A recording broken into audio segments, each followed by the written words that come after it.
As I said, I'm not tacky. I actually don't play a lot of, I never play mobile game or anything like that.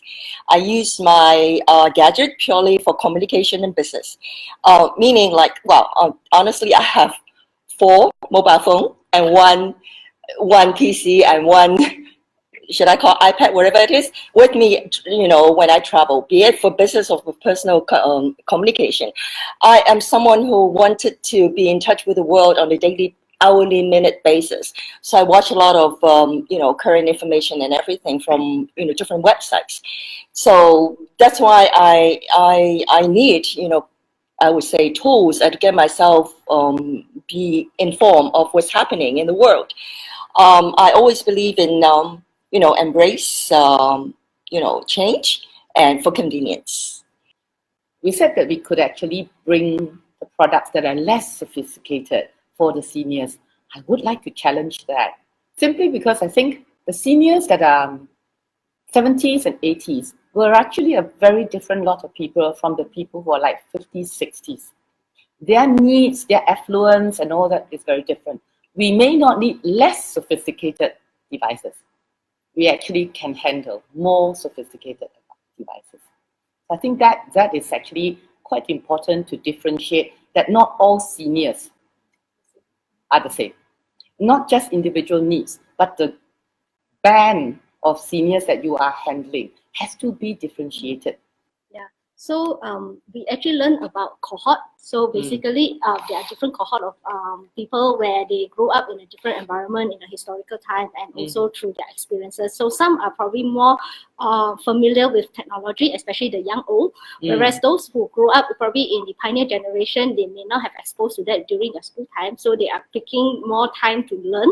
But in the end, it's also where how they find the value. Because a lot of time, we cannot also stereotype that an 80-year-old will not know how to learn how to use a smartphone. Because if he finds there's a value for him to talk to his grandson using that smartphone and taking his own pictures, sending it over a WhatsApp, I'm sure he will learn, because that is a strong motivation for him.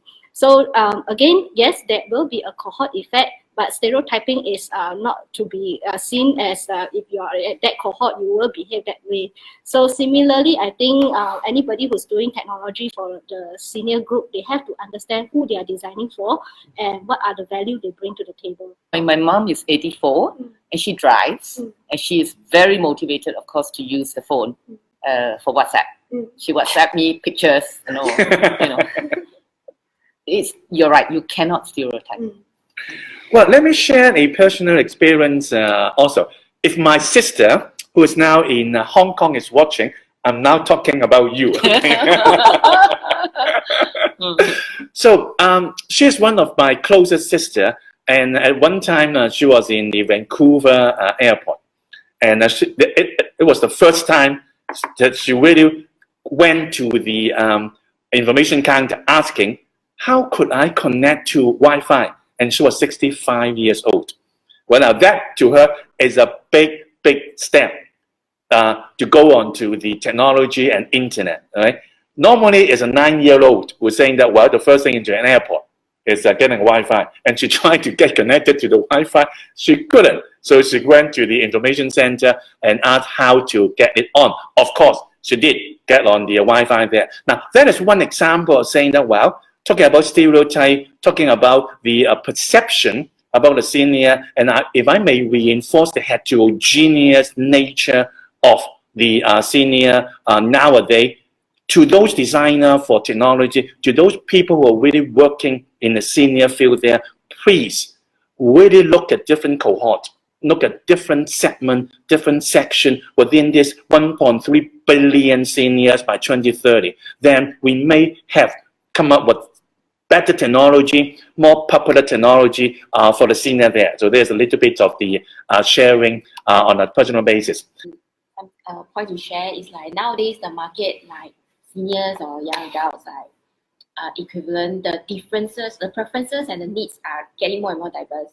So we definitely have to consider when it comes to be it service or product design, there's really a lot more to consider as compared to in the past time. So as and also not to have the kind of stereotype, the ageism thinking that seniors are not open. Sometimes like it's like not just seniors, sometimes even youngsters, depending on their personality and their character, like people learn at different timing. So I think more understanding, more openness is really even more needed in today's world.